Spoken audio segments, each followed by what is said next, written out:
Absurdism, living happily in a world without meaning. Find freedom in the void. In a world obsessed with answers, we rarely stop to ask the right questions. What if the exhaustion you feel isn't weakness, but a signal? What if the silence isn't emptiness, but a door? This video isn't about easy truths or motivational slogans. It's about facing the quiet moments that shake your soul and asking what it truly means to live. Through the lens of Camus and the philosophy of absurdism, we'll explore how meaning isn't something we find. It's something we create often from our deepest pain. This journey is for thinkers, seekers, and anyone who's ever paused in the middle of their routine and thought, what is the point of all this? Stay with us, and maybe you'll discover that not having the answers is exactly where healing begins. Watch closely. Reflect deeply. The path inward begins now. When the question, why live, arises from exhaustion itself. It starts quietly, almost imperceptibly, like a slow fog creeping in through the rhythm of everyday life. Wake up, eat, work, rest. Monday becomes Friday, and soon another year has passed. Everything seems normal on the surface until one morning, without warning, a strange heaviness settles inside. The routine no longer numbs you. Instead, it provokes a silent rebellion within. Why am I doing this? What is the point of it all? This moment, though painful, is not a breakdown. It is a threshold. When life's repetition begins to taste like dust, that is when the soul begins to awaken. For centuries, society has taught us to ignore this question, to bury it under ambition, productivity, or spiritual bypassing. But the truth is, the question itself is sacred. It means you have stopped running. You have begun to feel, and feeling, no matter how dark, is the first step back toward meaning.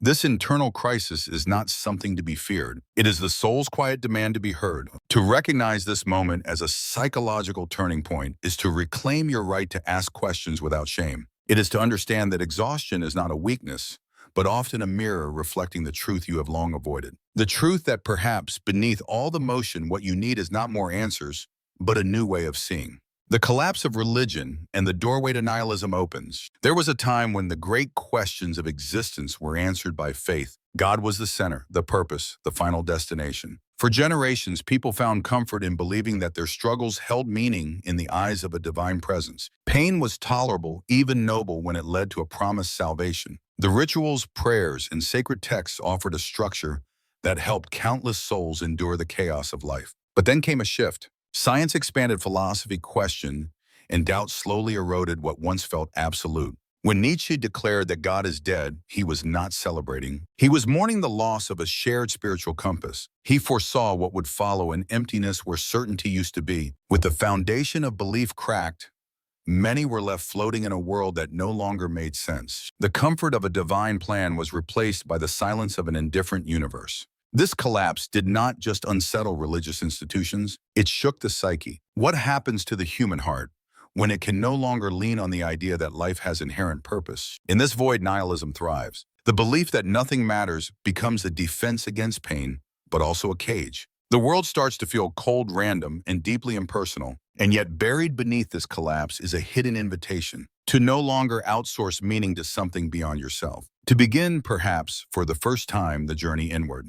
When Camus met Sisyphus and realized the truth about human life, Albert Camus found his symbol not in a philosopher or saint, but in a doomed figure from myth. Sisyphus, condemned to push a boulder up a mountain, only to watch it roll back down each time, represents more than just punishment. To Camus, Sisyphus was every man and woman who rises each day to meet the same tasks, the same struggles, the same silence from the universe. At first glance, this myth is a cruel mirror. It shows us a life that seems pointless, repetitive, and endless. But Camus did not see despair. He saw defiance. What if the meaning is not in the outcome, but in the act itself? What if Sisyphus, fully aware of the futility of his task, still chose to push the rock with clarity and presence? This is where Camus shifts the story from tragedy to triumph. The moment Sisyphus embraces the absurd, he becomes free. No longer waiting for salvation, no longer needing a reward, he owns his fate.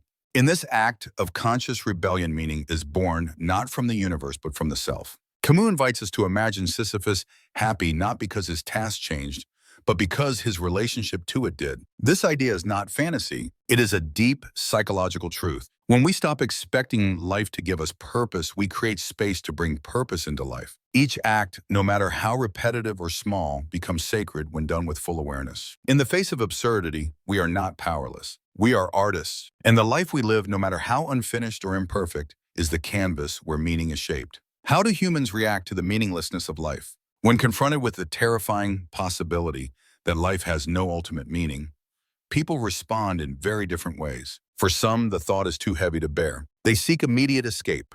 They throw themselves into religion, ideology, or distraction, hoping to find something solid enough to silence the chaos inside. Others collapse into despair, overwhelmed by the emptiness. The pain of existing without purpose becomes unbearable, and they withdraw emotionally or even physically. But there is another path, one far more difficult, but infinitely more honest. Camus described three possible reactions to the absurd. The first is what he called philosophical suicide, where a person chooses to believe in something blindly to avoid confronting meaninglessness. It may look like faith, but it is often fear disguised as conviction. The second is physical suicide and escape, so final that all questions are left unanswered. Camus rejected both. To him, these were acts of surrender, not of courage. The third option is rebellion, to face the absurd directly without flinching. To live in full awareness of life's limitations and still choose to go on. This is not resignation. It is resistance, a refusal to let the lack of cosmic meaning rob life of personal meaning. In this act of defiance, there is quiet strength. It is the strength of a soul that refuses to be defined by despair. Camus invites us not to run from the void, but to meet it with eyes wide open, and in doing so, discover a different kind of freedom. Who cares? A mental weapon or disguised surrender. In the face of uncertainty and existential doubt, many people adopt a familiar phrase as a shield. Who cares? It sounds rebellious, even liberating. By saying it, we convince ourselves that we are above the need for meaning, above pain, above attachment. But beneath its surface lies something far more complex. Who cares? Can be a wall or a doorway. It can protect or it can imprison. For some, this phrase becomes a defense mechanism. They repeat it not out of freedom but fatigue. When caring has led to disappointment, when connection has brought pain, the mind begins to retreat. Saying who cares is a way of numbing ourselves, a form of silent resignation. We appear unfazed, but deep down we are hiding from the fear that nothing we do truly matters.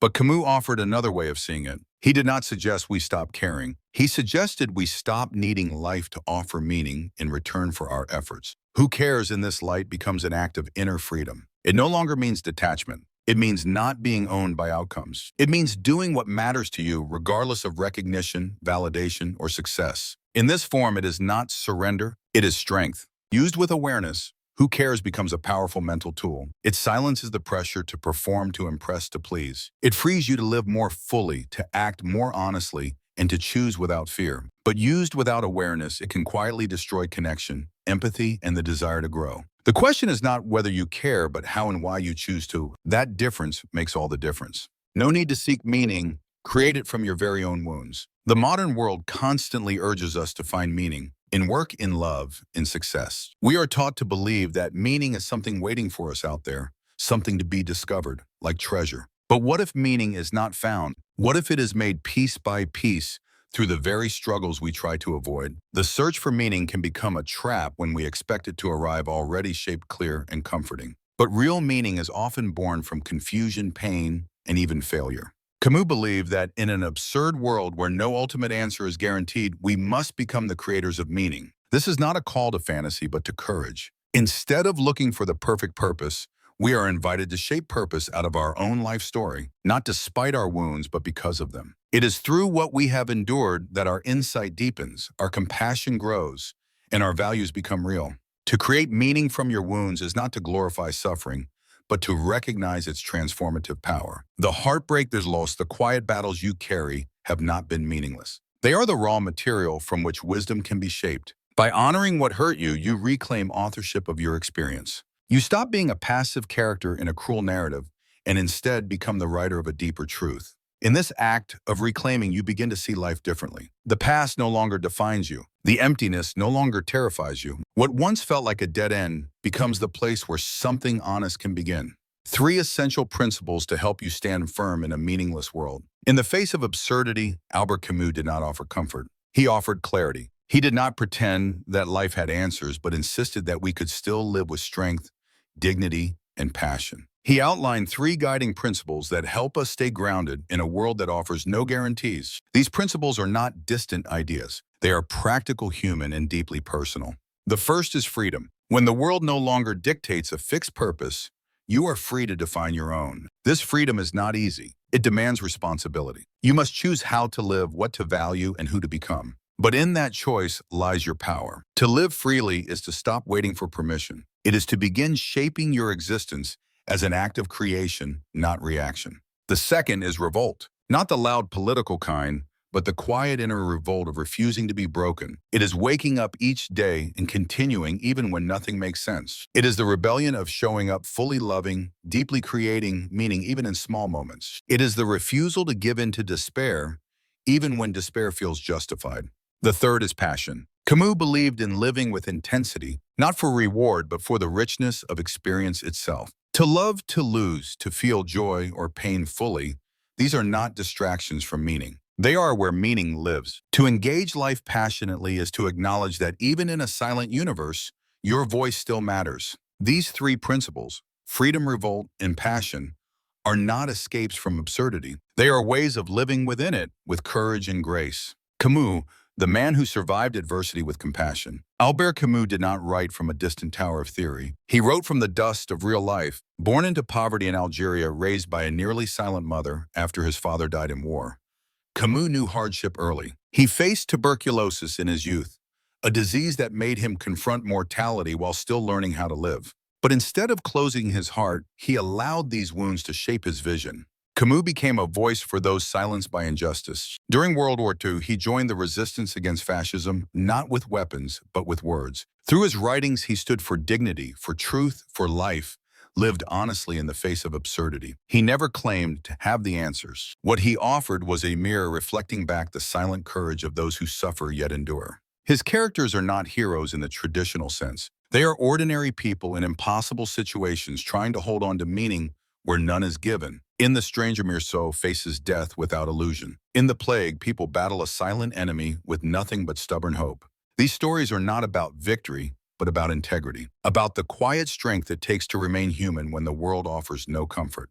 Camus taught that compassion is not weakness, it is resistance. To care deeply in a world that feels indifferent is an act of rebellion. And perhaps that is what makes his legacy so powerful.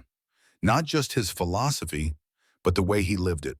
When living without faith becomes an invisible wound, there is a kind of pain that does not cry out. It lingers in silence, masked by routine, and slowly numbs the soul. For many, the collapse of traditional faith left behind more than unanswered questions. It left a wound, not physical, not visible, but deeply real. Without a spiritual framework to hold on to, some drift into quiet despair. The absence of belief is not always freedom. Sometimes it is a hollow space where meaning used to live. Camus warned that when people lose faith without replacing it with personal conviction, they risk falling into nihilism. In such a state, life feels like motion without direction. Joy feels fleeting. Suffering feels pointless. The world becomes a place where nothing truly connects and nothing truly matters. From the outside, life continues. But inside, something essential has gone missing. The feeling that one belongs to something greater. This invisible wound can shape the way we love, work, and relate to others. It can harden the heart or drain it of hope. But recognizing this wound is the beginning of healing. It is not about returning to old beliefs out of fear, but about acknowledging the need for meaning and connection. Humans are not built to float endlessly in doubt. We need roots even if we plant them ourselves. Camus did not reject faith out of arrogance. He questioned it because he knew how essential it was to the human experience. His challenge was not to abandon belief, but to examine it honestly, and if needed, rebuild it in a way that is true. The absence of faith does not have to be emptiness. It can be the soil from which a more conscious life begins. No need to choose between faith and absurdity. Carve your own paths. Between blind faith and total disbelief, many people feel stuck. Faith can offer comfort, but when taken without question, it may become a cage. Absurdity, on the other hand, can seem liberating. Yet if misunderstood, it may lead to emptiness. Camus never forced a choice between the two. Instead, he offered a third path, one that honors doubt while still embracing life with intention. You do not have to reject all beliefs to live truthfully, nor do you have to follow a doctrine to feel grounded. This personal path begins when you stop searching for fixed answers and start listening to your inner experience. It is built not on certainty, but on clarity. You recognize that meaning may not be given, but it can be made. You accept that the world may not provide a perfect purpose, yet your actions can still carry deep value. This is the space where healing begins, when you no longer need the universe to explain itself and instead focus on how you show up in it. To carve your own path means to blend thought and feeling, reason and mystery. You draw from philosophy, from spirit, from personal reflection. You are not required to pick a side between believer and skeptic. You are allowed to evolve. What matters most is the honesty with which you walk, the courage to shape your values with your own hands, the humility to admit you are still learning. Camus taught us that living authentically does not mean finding one truth for all. It means daring to create your own, not out of pride, but from the quiet strength of being fully awake to life. Psychology is not for the weak, but for those brave enough to face themselves. For too long, society has treated emotional pain as something to hide. Vulnerability has been mistaken for weakness, and asking for help has been seen as a flaw. But psychology tells a different story. To look inward, to examine your fears, your wounds, your patterns is not an escape from life. It is the most courageous step toward it. Those who seek to understand their inner world are not broken. They are brave. Camus never wrote directly as a psychologist,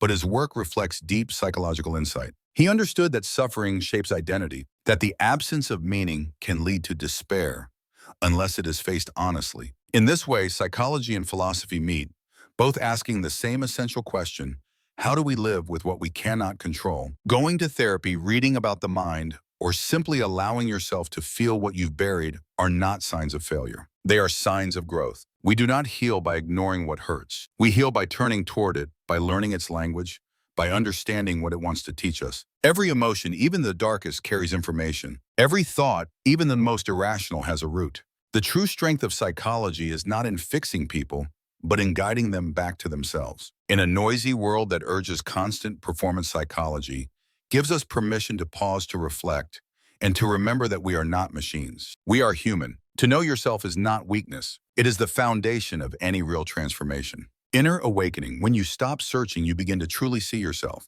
There comes a moment when the endless search exhausts you, not because you have found what you were looking for, but because something inside you shifts. The questions remain.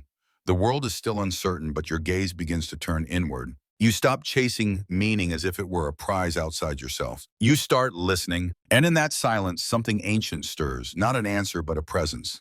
This is the beginning of inner awakening. It does not arrive like a thunderclap. It comes quietly in the space between thoughts. In the breath you finally notice, in the tear you allow to fall without shame. You begin to understand that you were never meant to have all the answers. You were meant to live the questions fully, with honesty and depth. Life is not a problem to solve. It is a mystery to engage with. Camus wrote that you will never live if you are always looking for the meaning of life. The awakening he hinted at is not about knowledge, but awareness. About standing still long enough to realize that you are already enough. That behind all the noise, the doubts, and the roles you perform there is something unchanging. A core that remains intact even when everything else falls apart.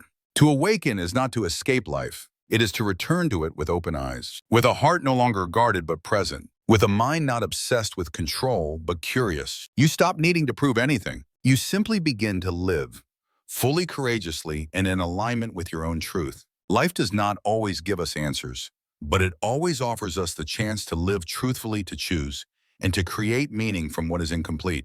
Camus did not teach us what to believe in. He invited us to face meaninglessness without losing compassion, courage, or dignity. When we stop running from the void and begin to fully inhabit each moment, that is when we truly awaken and become free. Because in the end, it is how we live, not what we believe, that becomes the deepest response to existence.